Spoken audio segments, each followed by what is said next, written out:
Sevgi güzel, hisse sevgi başkadır. Bu sevgi dünyası şirin dünyadır. Mən də sevib birinə aşık olmuşam. Hissedirəm dəli kimi vurulmuşam.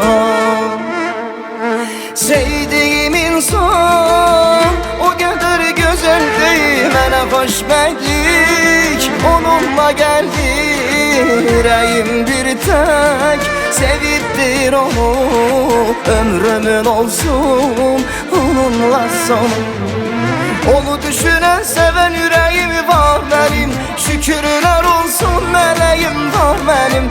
Daha bu hayat yıkabilmez ki beni, yaşamak için bir gereğim var benim.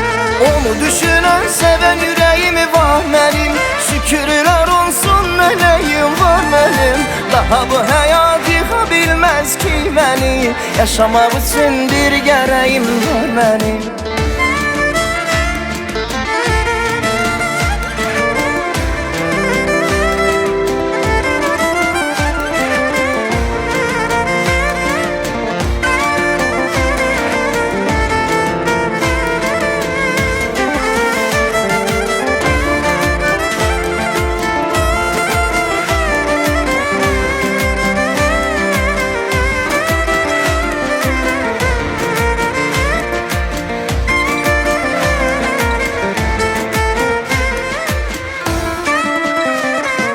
Elə ki darıxdım, yığıram dəz onu.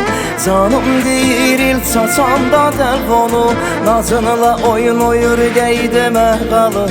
O da məni çox sevir, mənlə nəfəs alır. Mənim ona qarşı sevgim sonsuz, yanımda yoxsa ölərəm onsuz. Mənim həyatımın deyalasıdır o, gecə yuxularımın rüyasıdır o. Onu düşünen seven yüreğim var benim, şükürler olsun meleğim var benim. Daha bu hayat yıkabilmez ki beni, yaşamak için bir gereğim var benim. Onu düşünen seven yüreğim var benim, şükürler olsun meleğim var benim. Daha bu hayat yıkabilmez ki beni, yaşamak için bir gereğim var benim. Yaşamak için bir gereğim var benim. Yaşamak için bir gereğim var benim.